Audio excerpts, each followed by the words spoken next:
Thank you for joining us wherever you are. This podcast episode is brought to you by the Old Ways Actual Play team. This actual play uses the 7th edition Call of Cthulhu tabletop role-playing game rules by Chaosium. This actual play is performed by adults and in an adult setting. While we try very hard to stick to language for all ages, listeners should know that this podcast may include mature themes. All content, including names, places, events, companies, and etc., that may bear resemblance to entities living or dead, is strictly coincidental. My name is Michael Diamond, and for tonight's game, I will be your keeper.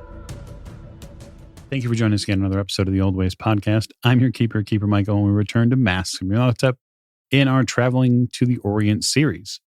So we have had some very engaging and interesting episodes now in our Traveling to the Orient series. And we are getting close to Shanghai, but before we do, we have a couple of things to sort out.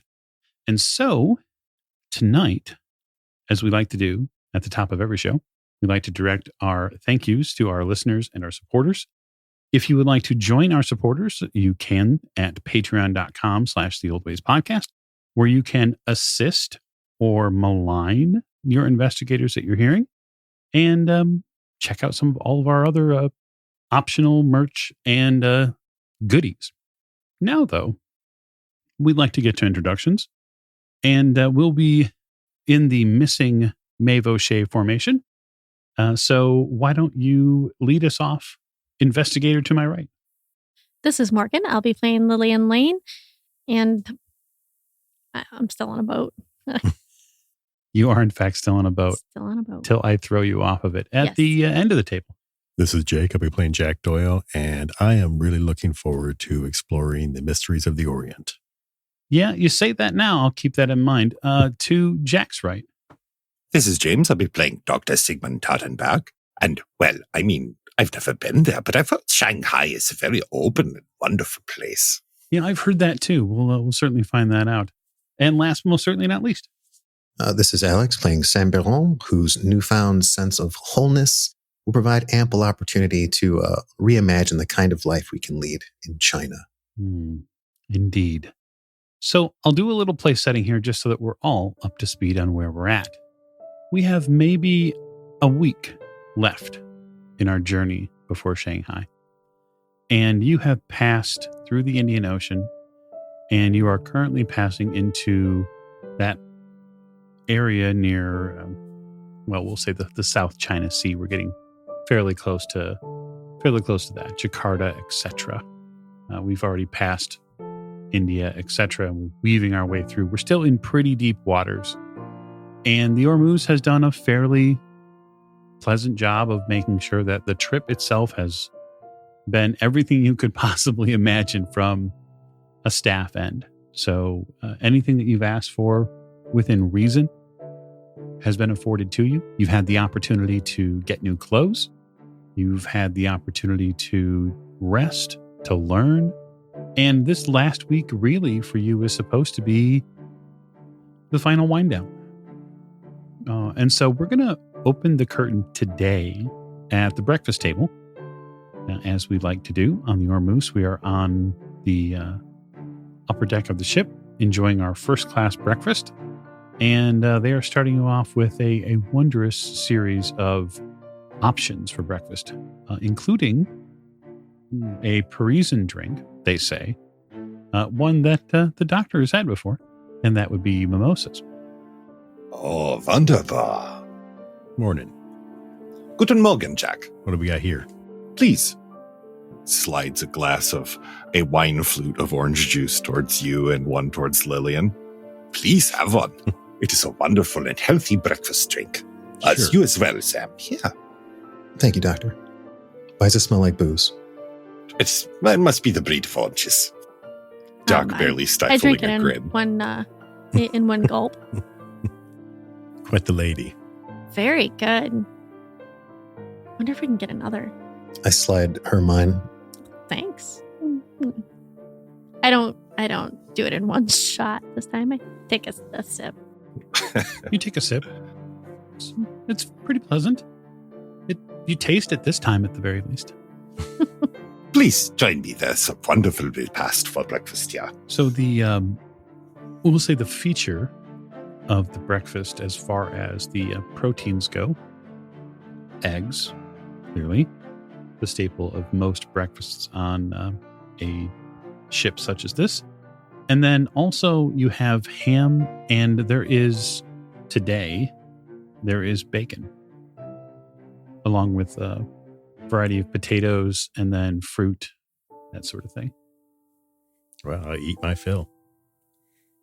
They have any of the papers available yet? They do. So the Ormuz, like many ocean liners, prints its own paper. And so they get stories in from all over the world, and they cut them into columns, and they print on their own letterhead. So you have the Ormuz Daily, essentially. Now, the stories seem to be a couple of days old, but it's at least catching you up on events from all over the world. Yeah, we've been on the ship for several weeks now, so. Yep. Yeah, so you're just past 3 weeks on the ship. And so you've all been engaged in your own different activities, some together, some apart. But it's really been you're getting to that point now where you're starting to realize that like relaxation is actually possible for some of you. So others of you are a little too busy for that at the moment.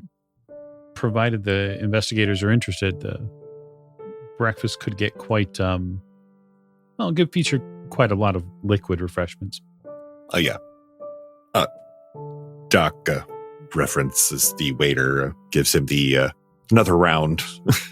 You bet. A language the wait staff here seem to speak fluently. I'll look over at the table at Jack. I haven't seen you much on board. What you been up to? Oh, I've been helping Lillian and Maeve polish up some of their fighting skills, and then I was learning Cantonese. Oh, we can do that. I have been trying to catch up on some well-deserved sleep, as well as doing some writing of my own. Yeah, I've been working with Jack. I also looked at the Book of Ebon. Got to watch the doctor perform some weird magical surgery. And my face just kind of... It's enough of that. Doc smiles. There's nothing magical about it that I don't believe. It's all psychology, my dear. But I am glad that it seems to have had positive effects so far. Well, as far as I can tell, I haven't had any urges recently, other than a thirst to get off of this ship. Yeah, we've been traveling a while. That you and I have 100% agreement, Sam. I've never been a fan of the ocean. You'll notice that Doc chose the breakfast table that is the furthest away from all of the windows and closest to stable walls. Yeah, this isn't the first time you all have noticed that if Sigmund is first to breakfast, he generally picks a table that is one of two things. Either is furthest from the windows, which would display the ocean, or he'll find one that is sort of backed into a corner where it's impossible to see the ocean on either side from where he's sitting. Once I notice that, I'll start doing the same thing if I get there first.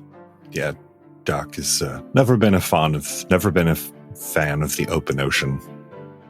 He generally, when you see him walking on the ship, or if he's walking with you on the ship, he keeps his eyes to either the deck or the walls to his right or left, whatever is away from the ocean. And frankly, after I saw that one thing, I'm not a big fan of the ocean right now either. Oh, yeah, Jack, you did see something. Is that the thing that rose out of the water? Yeah. Oh. It was a whale, but there was something on its back, and I was not a big fan of that. I can't imagine why. While you were on this ship? Yeah. A couple of years ago, I probably would have just wrote it off as a figment of my imagination, but I can't do that anymore. Can't imagine why. Well, not to count any chickens or what have you, but do we have any thoughts on what our approach is going to be when we land? I have some ideas on that. We should like to get someplace secure where we can set up shop, and then I actually want to create a a false residence, if you will, Sure. that we use for when we communicate with people, give them a way to contact us so that they don't come to wherever we're at. Are we going to use fake names? Why would we do that now? It's a little late. I used a fake name in Egypt for a while. That's true. As it's necessary, I suppose we could use fake names. But do we want? So when we get there, what do we want to start out with? We want to. I know we talk to the Stumbling Tiger. Mm-hmm. I mean, not to talk to him, but check out the Stumbling Tiger bar. There's the importer that's connected to all the stuff that's being sent into Shanghai. We probably want to be real careful with that. It's unlikely that this Ho Fang is some kind of unwitting conspirator of Gavigan's, Penhues, or the cult in general. Right. I think he's neck deep in it. So we want to be real careful when we talk to him. If we, however we approach, what's his name?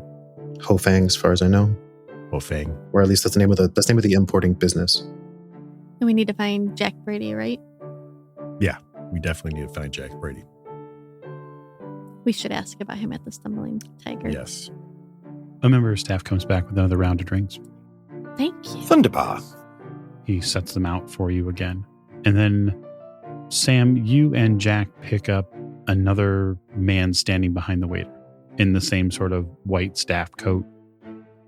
He waits till the waiter leaves, and then he approaches the table, and he has a serving platter with him and a white card on top. He stands there for a moment with the white card and says, "Miss Lane?" I get this look on my face. It's like, yes, "A message for you." take it. All right, I open it up. It says Western Union on the top of it. And the sender is from New York City. Oh. And you see 3 lines. Message received, stop. Associate found, stop. We'll meet in Shanghai at the White Iris Bar. Stop. Good luck. Carlton Ramsey. An associate for us, or my associate that I wanted him to find? You don't know. Oh, at the Well, White Iris? Did you ask for somebody? No, I haven't asked for anybody to meet us in Shanghai. Jack Did asked you? for... Yeah. He sent a telegram, but he sent the response to you, Miss Lane. Okay. So who did you ask for? I read the telegram out loud. So I asked if he had anybody he could get us in touch with for dealing with the locals in Shanghai. Oh, that's an excellent idea.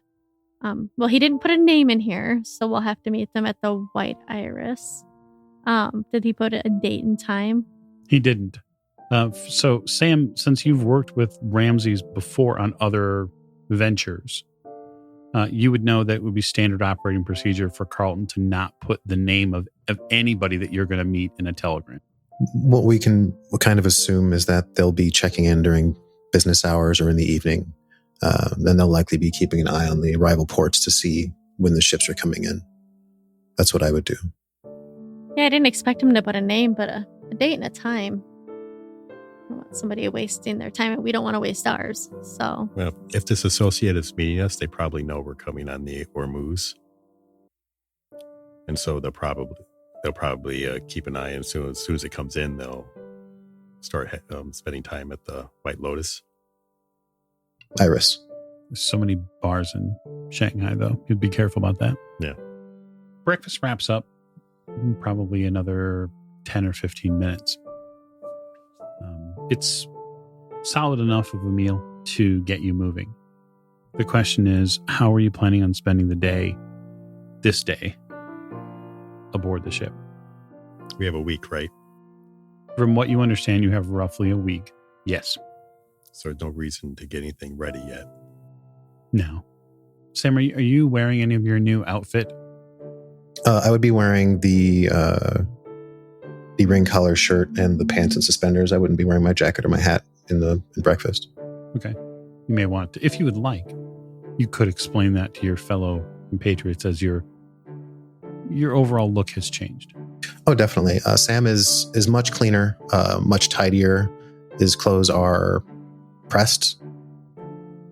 There is a kind of an informal black long coat hanging on the back of his chair, and he's wearing a kind of an off-white ring collar shirt, suspenders, and black shoes and pants. And he's also got white spats on that are kind of poking out from under his pants. And he's also begun carrying a Gladstone bag, much like the doctor's bag, but a little less worn. It's from all the flare, it's from all the magnesium in and out of the doctor's bag. Right. That's why. My bag has at least 30 pieces of flair. I guess relax. Relax. Okay. So I guess you'd probably go to the starboard side and you would relax. That's going to give you the widest, I suppose, depending upon what you want. Either you want to look at the ocean or you're going to go to port side and you're going to look at the coast. That's really your choices. I will look at the coast. You will look at the coast. It's in the distance. You're still very much at sea, but there is the tiny beginnings of sand beaches. You can see a little bit farther out than that, and there are trees and just the slightest raise from the landscape.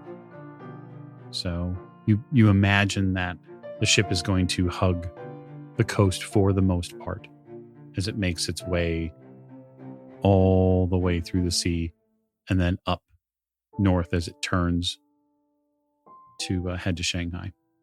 Doc will join Jack on the shore side. Focusing on land in the distance helps Doc a little. Look, solid fucking land. I mean, if the ship went down, we could probably make it to land. Oh, if the ship goes down right now, Jack, I am definitely making it to land. Yeah, you have managed to make your way into the South China Sea, and you know that you're likely maybe only a couple days away from Hong Kong, but that Shanghai is much further north that you're going to have to make your way through.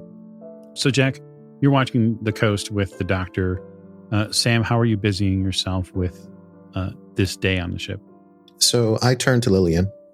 Out of curiosity, have you spent any time on board with, how to put this, socializing with, I don't know, the upper crust of the travelers that are heading into Shanghai?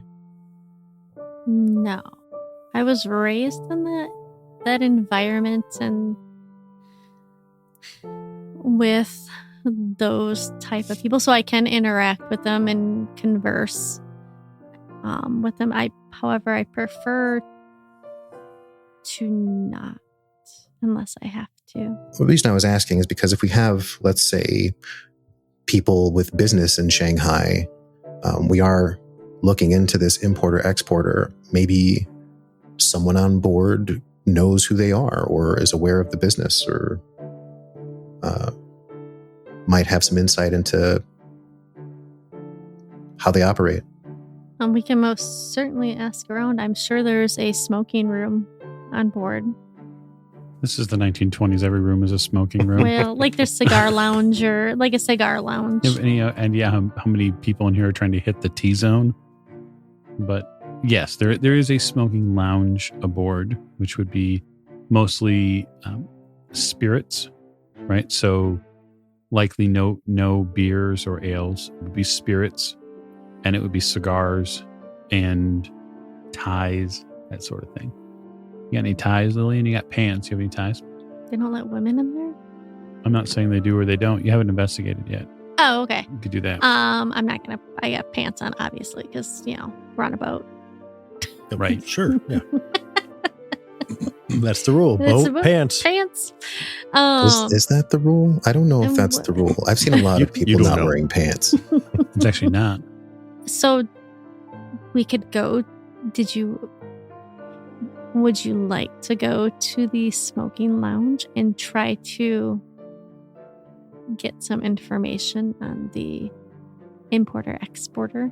Well, if anything, I would be accompanying you, as you're the one with the clout and the poise.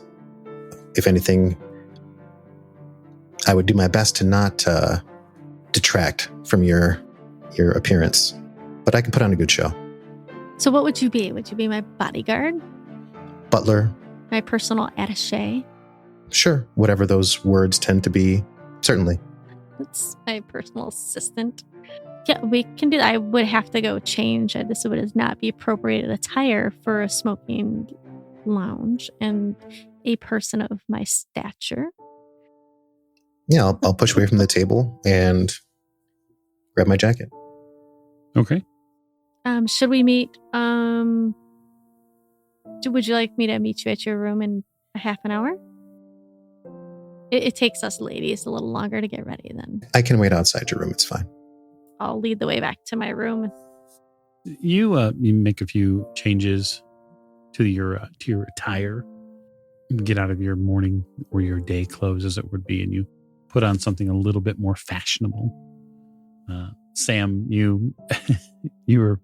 prepared. Not as it doesn't take you as long to get prepared, and so you're waiting a few minutes before Lillian appears at her berth door. I leave the bag behind. I take a few necessaries with me, and I return with my long coat, white scarf, and the chapeau claque hat.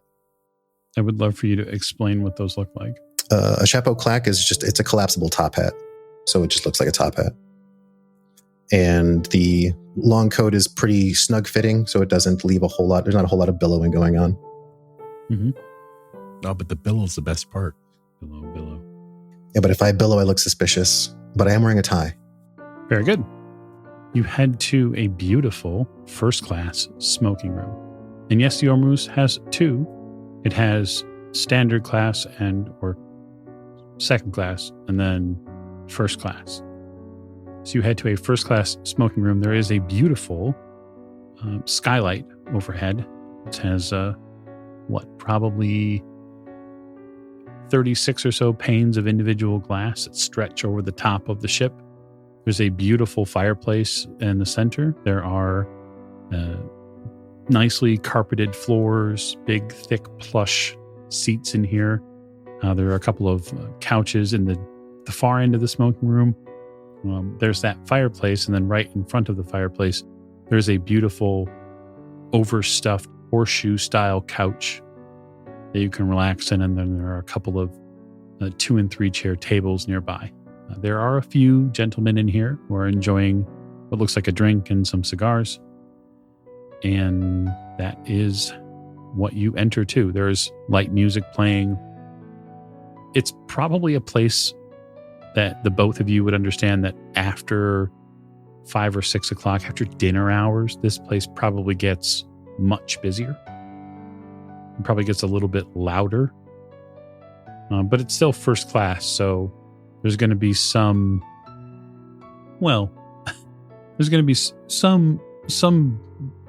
portion of the society here who will not dip their nose too low. Well, there's going to be day drinkers. That's what these people are. So I will make sure that I offer my elbow, and I will open doors and behave in the way that a proper valet should. Very well. There is a member of staff here. They do not have white coats in here. They have blue.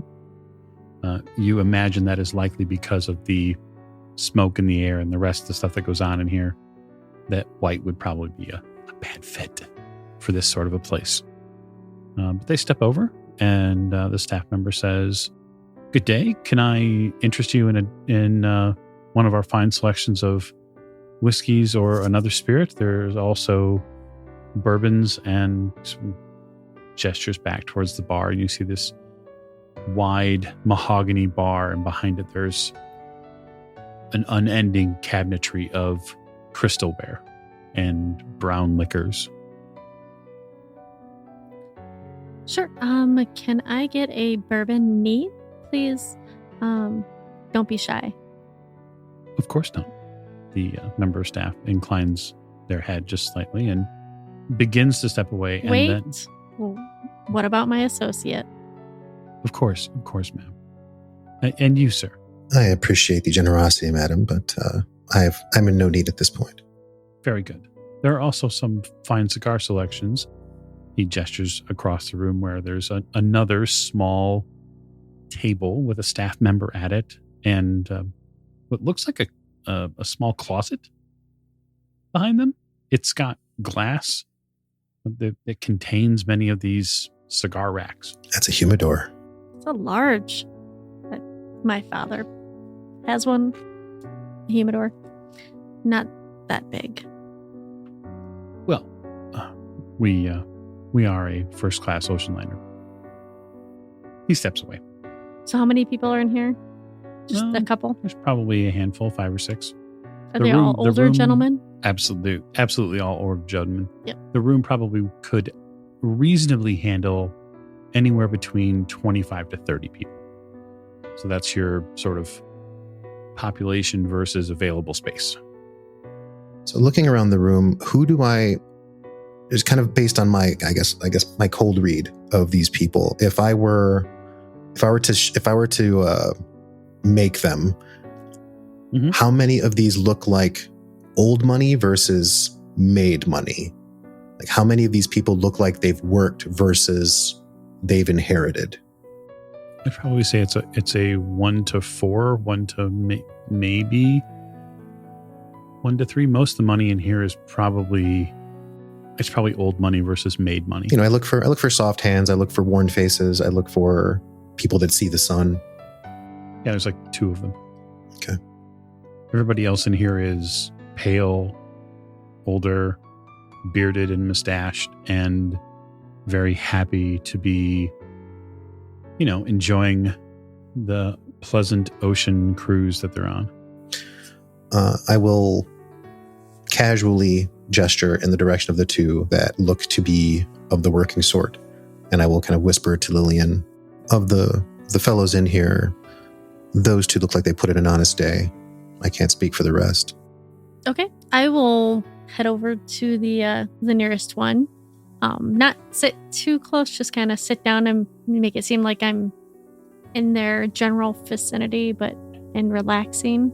And I look up at Sam and gesture for him to, sit down and join me. I undo my coat, take my hat off, kind of collapse it with a satisfying clack. It's kind of impossible to ignore.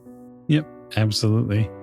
The staff member brings over your bourbon neat, and you begin to smell the different aromas of tobacco that waft around the room. It's almost like an ever-changing cloud, depending upon who's involved with, what part of the conversation for them is most engaging. Is there anything that we can actively overhear and understand? Certainly. Only a minimal amount of people.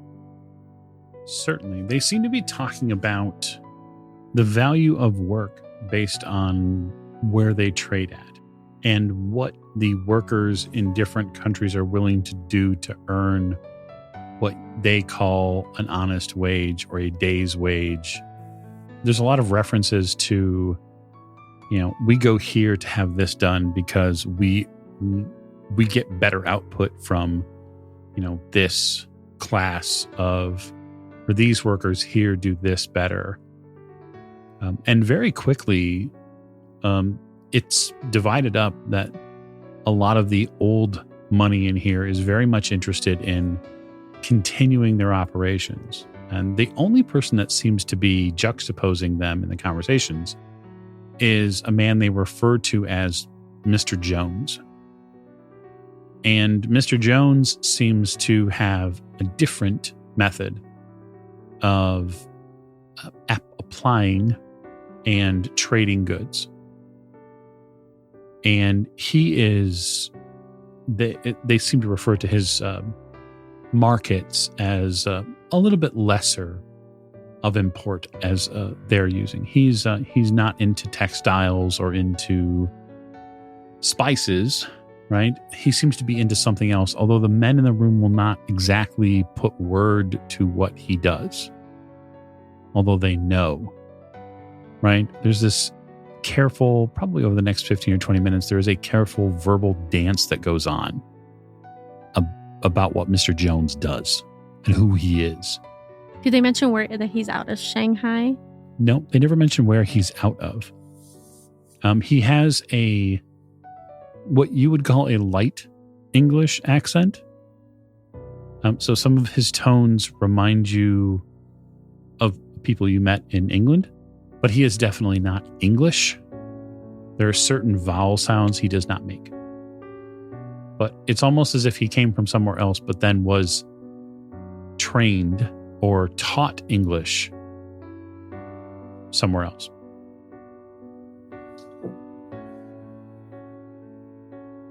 But it becomes very fascinating very quickly. He's an older gentleman too? He is not. He's probably in his mid-30s. No. Is he the one that's closest to us? Or Nope. is he... He's probably a good 4 or 5 seats from you. He's in a clutch of these gentlemen. So they're sitting around a couple of small tables. They have these nice plush chairs. And they have kept this conversation up basically since you've arrived. I lean over to Sam. Have you been catching the conversation? Every word. I think Mr. Jones might be somebody we want to talk to. Getting a bead on kind of their dynamic. Does it look like they're here for a while, or are people kind of floating in and out of the group? Does he seem? I'm guessing. Does he seem like a fixture, or does he seem anxious? Give me a psychology roll. Oof. That's actually something you both could do should you want to. Okay. 32 out of 10. No. Okay. I got a 69 Nice. out of 10. Yes. Nice. So you don't get a really good bead on him, nor many of his associates. People do tend to come and go. They seem to treat Jones as a foil for a lot of their conversations, right? And it isn't direct and it isn't constant. It is every so often someone will mention something and then one of these older men will go, well, that's not something that certainly that Mr. Jones could be involved in. And they sort of give him these passing social backhands. And he very much takes it in stride.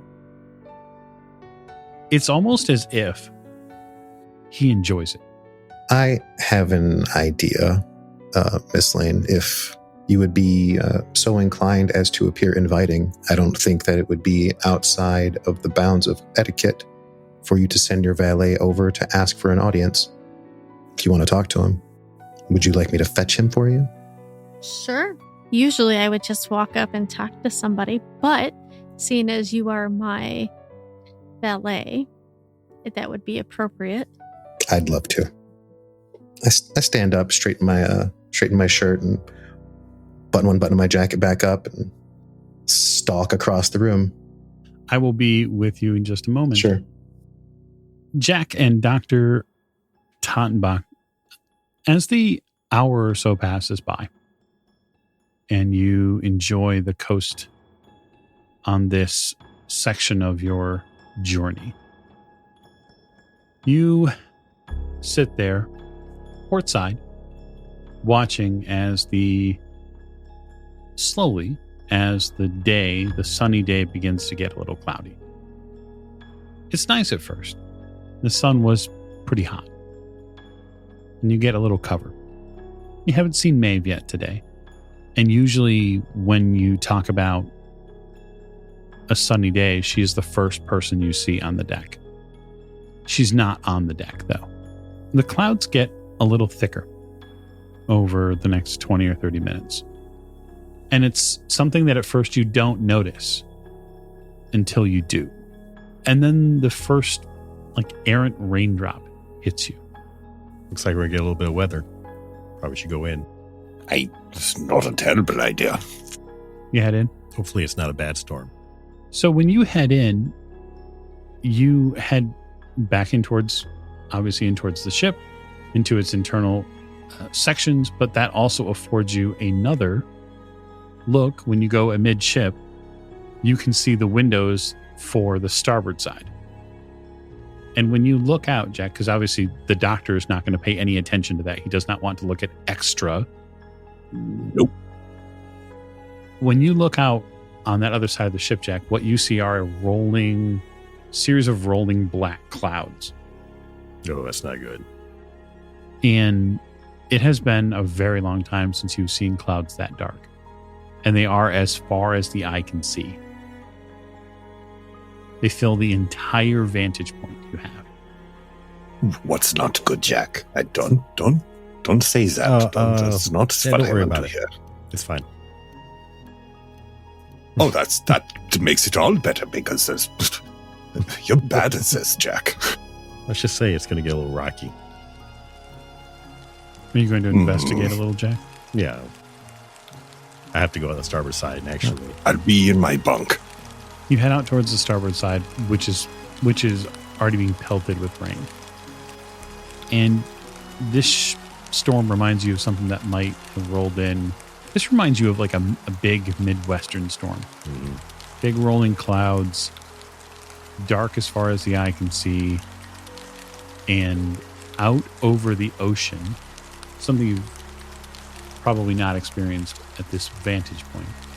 You begin to see tiny little flashes over the ocean as the storm begins to come closer and closer and bring with it wind, rain, and lightning activity. I'm sure this ship is rather worse. You It'll hope be fine. It'll be fine. Why don't you give me a spot hidden roll, Jack? It'll be 77 under 99. You notice along the midship sections here that you're in that several staff members are going towards certain sections of the boat, and they begin to double check things. Like you can see they're making sure that certain windows are locked down, and you can see them locking other things like doors to go out to the starboard section of the boat, and that doesn't really bother you. What bothers you or begins to bother you is that the rain that had been falling on the deck and falling against the windows was straight coming down. It's pelting the windows. That is something that you are totally used to. You start to see the raindrops change their direction. They start to move in a diagonal fashion. And then they get closer and closer to this sort of 45-degree angle. And that gets a little worrisome. I think I'll hang out in this area and watch the storm. Watch the crew. Doc is literally in his bunk currently in his room, and he is wearing a life preserver vest. Understood. So inside the smoking room, again, you all hear sort of the first rumble of thunder from overhead. It's light at first, but thunder on the ocean is a little bit different. It reverberates a little differently.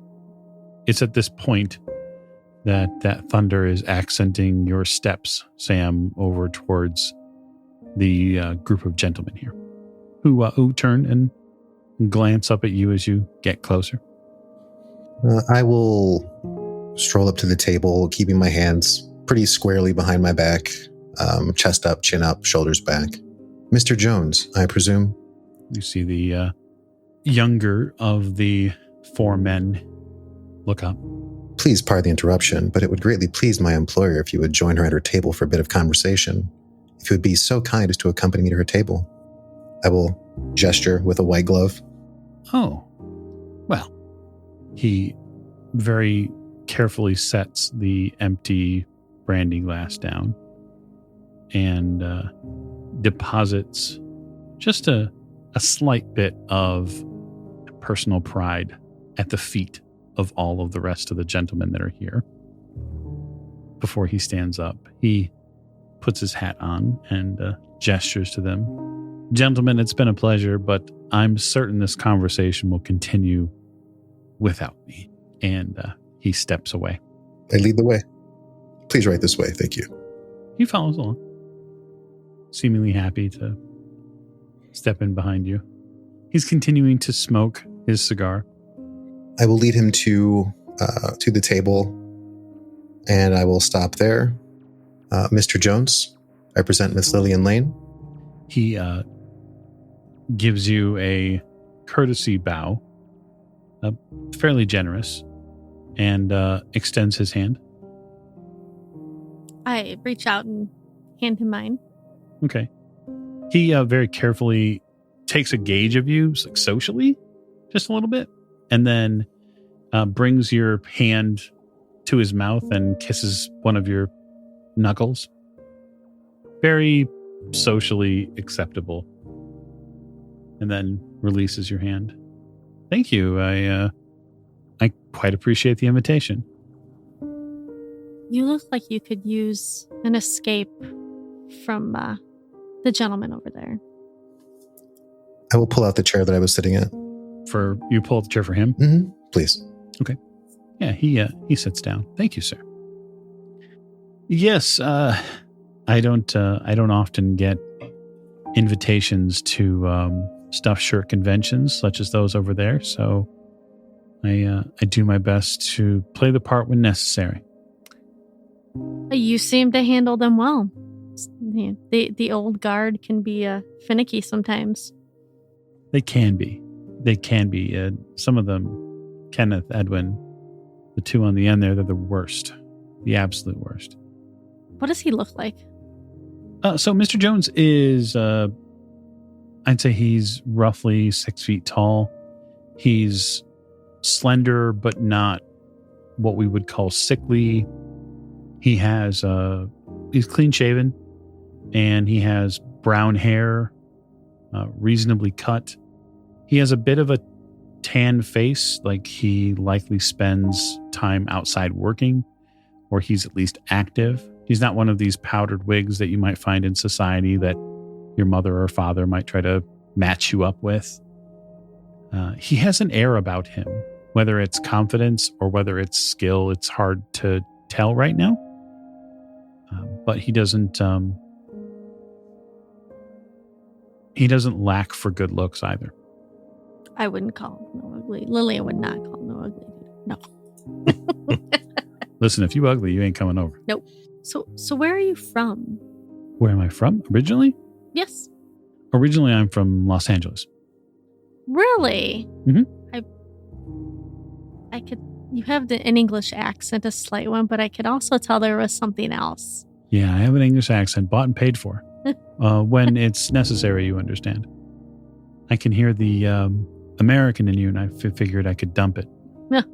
Yeah. Yes. I mean, Philadelphia is where I'm from. Oh. Wow. So did you get that accent at boarding school? Not boarding school, but my mother sent me to a very expensive college in London when I was younger. And I managed to figure out what the accent was, and so that way I can travel the world and I could be somebody else when I had to be. While they're talking, I will give Lillian kind of a knowing glance, and I'll look down at the table at her drink and the lack of his, and I will head over to the bar and fetch them a couple more. I was pretty sure I know what he was drinking, and I know what Lillian was having as well. I think that you're probably smart enough to inquire with the staff at the bar to ask them to just another drink that Mr. Jones was having. Yeah, you would probably be able. You'd be smart enough to do that, given all of the different cues that you would understand. Yeah, I fetch a couple more drinks. They craft them up for you. And I quietly bring them back over. It's a slight crack of thunder, and then there's a flash from overhead, and you can hear the rain pick up a little bit. I probably start a bit at the thunder. Looks like we're headed into a storm.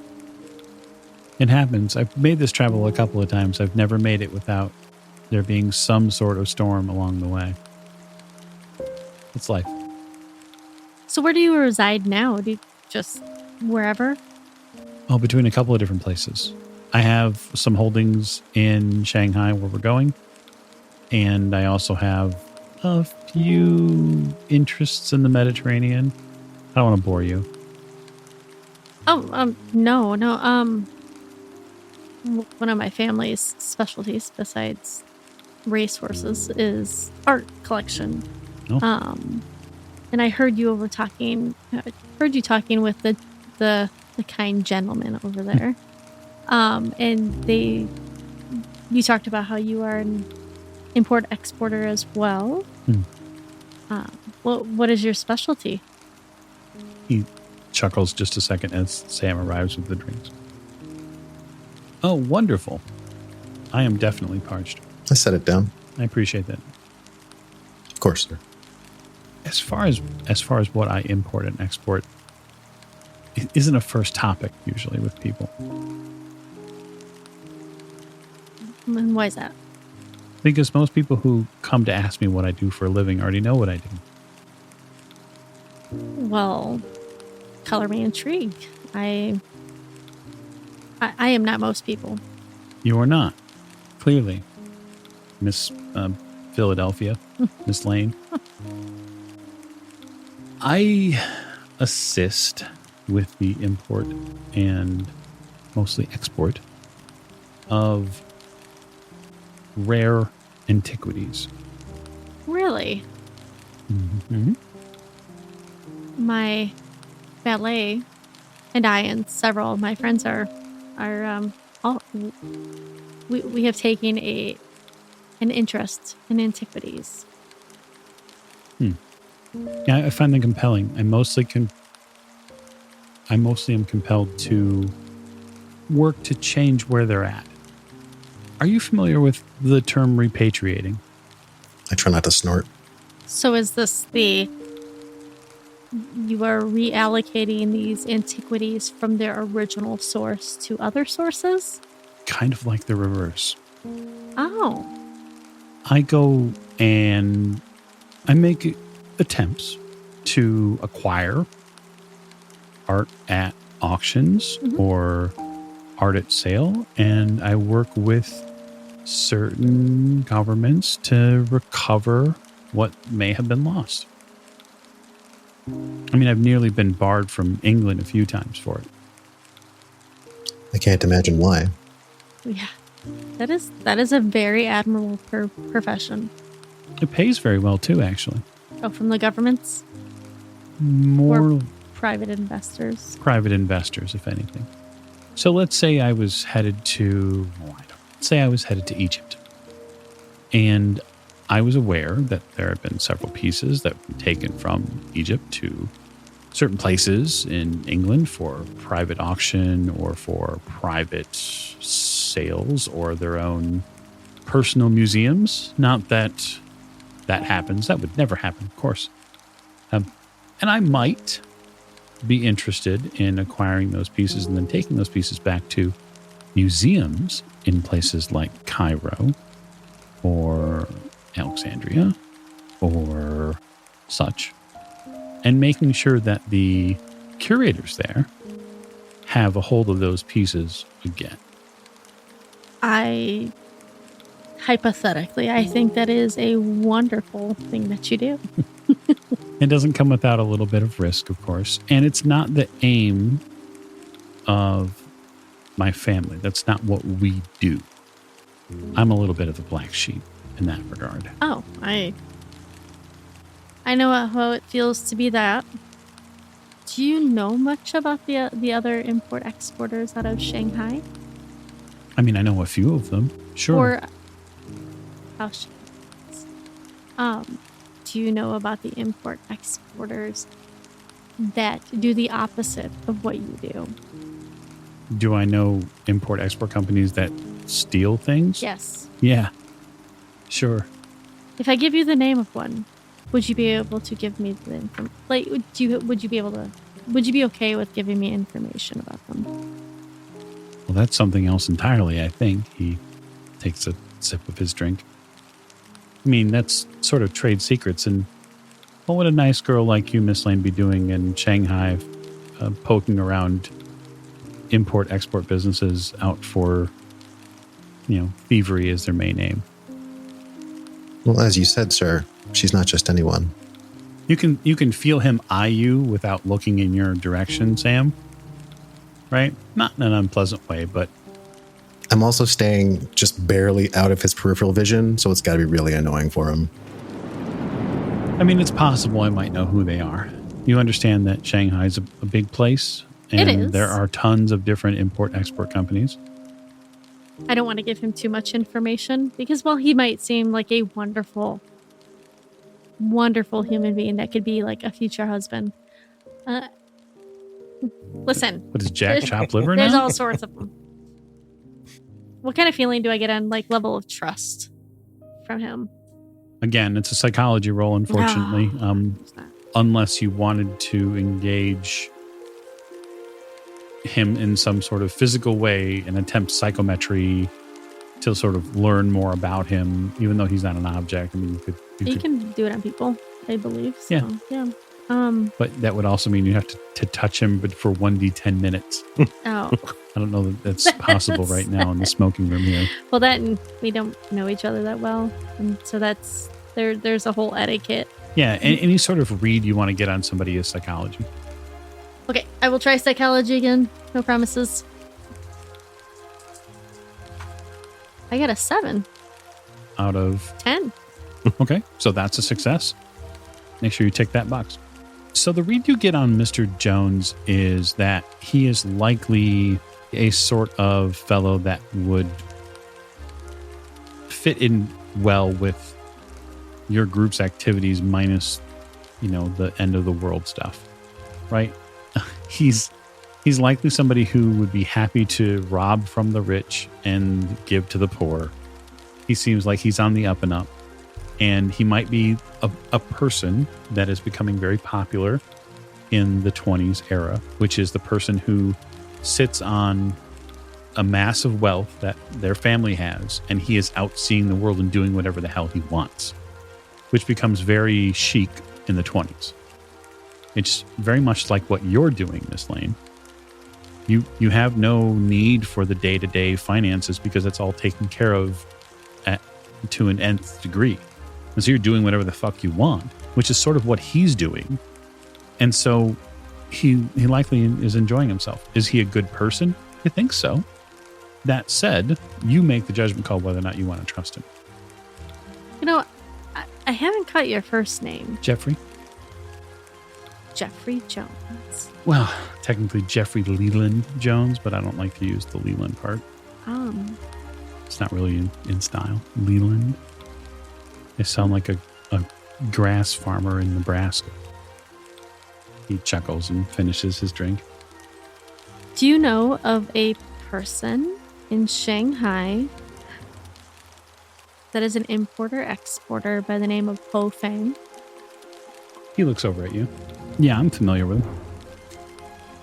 I mean, as far as name, I've never met him, if that's what you're asking. No. What can you tell me about him? He's a very rich importer and exporter out of Shanghai. Very rich. Like, he's probably like an Andrew Carnegie. At least that's what the rumor is. And he is one of those that steals objects from their home location and gives them to other locations. And sells them to the highest bidder at other locations. I don't know that he's that, but he's never come across my radar. And that could be because of a lot of reasons. I know he's got quite a few properties in the Shanghai area. Is that who you're going to see? He may be on our list to visit. Let me just pause right there. Okay. Was he going to pull out a gun and shoot me? No, not at all. Psychology rolls work both ways, Miss Lane. No. Well, I guess if you do see him, I would recommend dress for success, right? Well, just like you, I can be somebody else when I need to be. Oh, yeah? Oh, yeah. Hmm. Would you like to dine with us this evening? With me and my valet, He turns Sam? to get more of Sam in his vision. I slide in when she mentions my name. my other friends. Sure. Great. I think they'd be very interested to meet you. Indeed. We've done quite a bit of traveling and would love to hear some of your tales as well. Yeah, I know. I could spin you a few yarns, sure. Great. Should we meet at 7? 7 sounds great. Great. We'll talk then. And I quick finish my bourbon. Ooh. Oh, yeah, you probably shouldn't have done that. He stands up and puts his hat on. With your leave, he bows. Like curtsy, like awkwardly. He nods to you, Sam. Sir. Sam, give me a spot hidden roll, hard difficulty. Sure.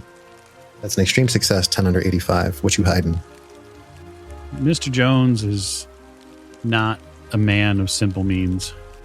That suit that he wears, Mm-hmm. the lining is a little stiff, and it's not because of the make. I understand what you're saying. His suit is properly prepared. That's the way I'll put it. And he has a very, very discreet holster. He doesn't look to be like overwhelmed with weaponry, but what he has is very well hidden in case of emergencies, most likely. I will give him a knowing smile, even though he doesn't know that I know what I know. He exits the room, and we'll sort of move our camera back towards you, Jack.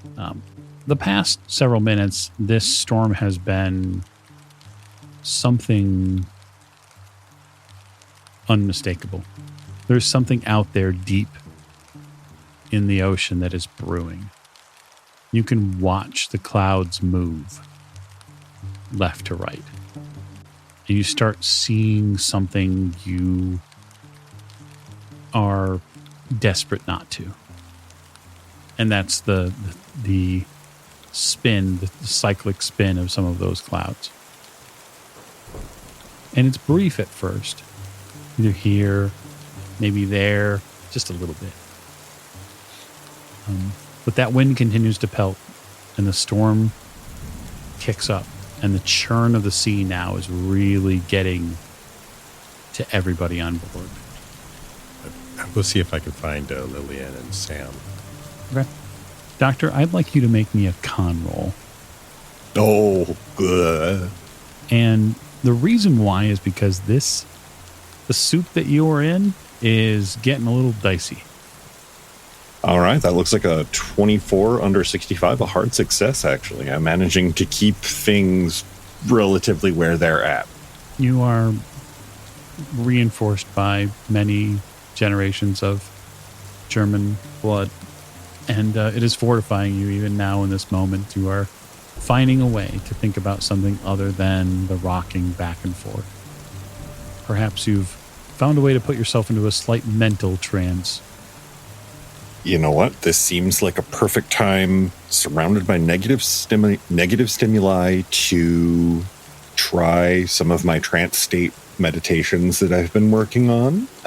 So he's going to, fear is a good distractor to try to work around. So he sits down on his bed and begins to attempt to meditate and see if he can, if not cancel out the fear, at least control it and see if he can be its master rather than its victim. Fair enough. You are working your will into another formidable defensive mechanism. And as you do, you are shocked by a mental image that you have.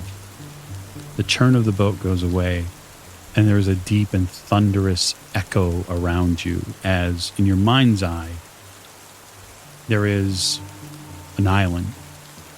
And on this island, or what seems like an island with a mountain on it, there is a great peal of thunder, and the sky cracks like an egg.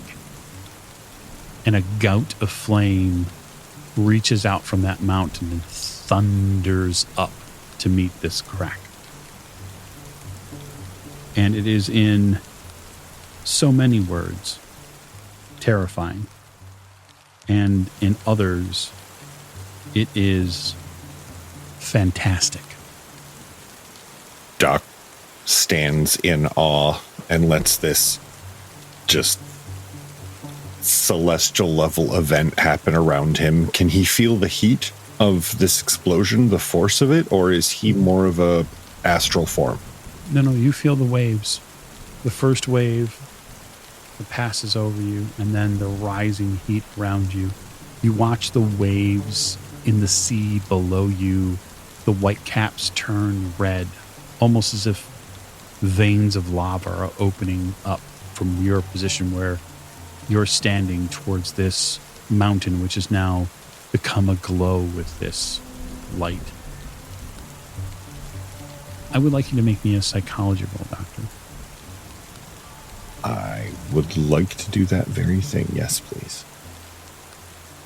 That is a 42 under 86, another hard success. I am going to utilize a Hand of Fate, Doctor, and I'm going to upgrade that to an extreme. I like that. You have a moment of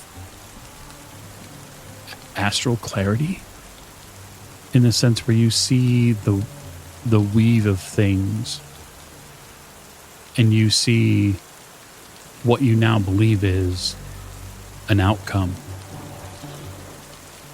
of a final note in a song. And you have to embrace the mental totality of that. This is a crescendo, whether we like it or not, for good or for ill. Oh, yes. It is something which could be. Perhaps something which will be. In a lot of ways, Doc finds this as terrifying as the storm outside his brain.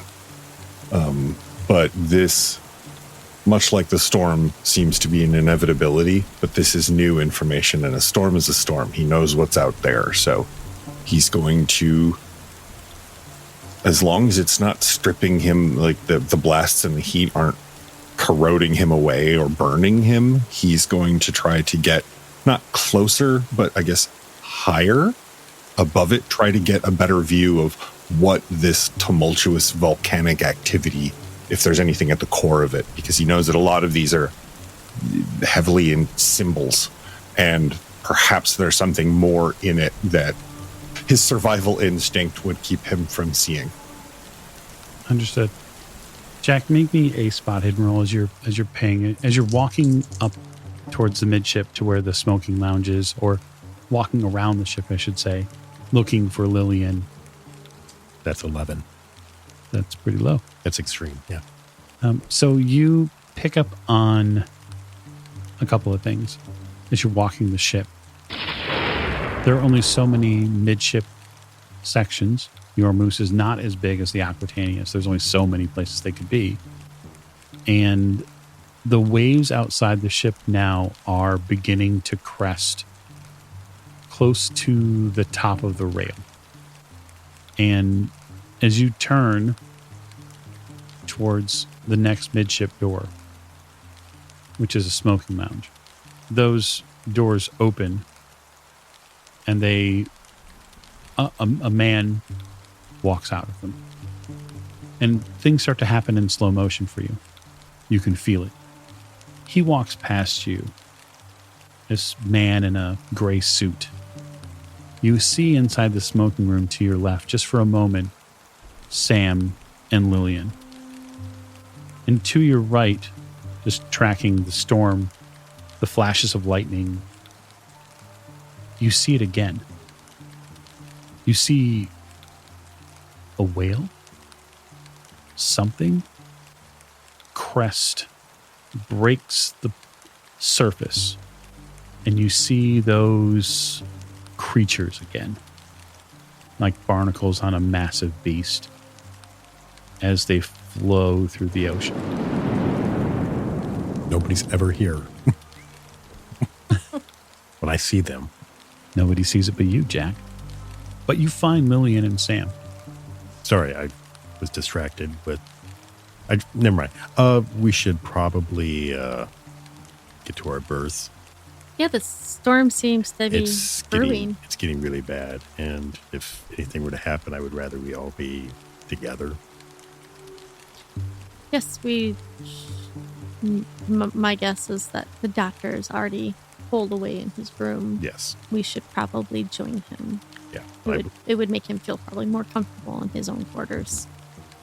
I believe Maeve's probably in her quarters studying, so we can I'll check on her. You guys head back to your quarters then? Mm-hmm. Yeah, as we're walking back, I will, I'm not going to, I'll talk to both Lillian and Jack, but I'm talking to Lillian. You know, I think you might have missed your calling as a clandestine operative. You've got a knack for disarming people that might have information you need. Relax questions, quid pro quo, building trust, personal interest. Did you pick all that up at home? Well, really, I belong to a secret organization, and they trained me to be a super spy. Well, tell me, Miss Lane, what kind of shipping magnate carries a well-concealed pistol and stiffened vest on board a luxury vessel in a smoke-filled bourbon lounge full of pomp and puffery before lunch? The careful kind. Or someone I didn't know you saw my gun. Or someone with a lot to hide, or with enemies. I thought my revolver was concealed. Like I'm tempted to dig a bit deeper into Mr. Jeffrey Leland Jones's story in a most inappropriate fashion. We could probably send a telegram to Carlton Ramsey and ask if he's heard of Mr. Leland Jones's family, because Jones is a very common name, but we do know he's from Los Angeles. Well, what I was specifically saying was maybe one of us should check out his room while he's at dinner. I will leave that to you, because I invited him to dinner with us. I think it would be good for Jack and the doctor to meet our new friend. Which hopefully we'll get a chance to do next week. So thank you so much for joining us on this episode of Masks of Nyarlathotep as we make our way to the Orient. And we appreciate greatly your listening ears. Thank you and good night.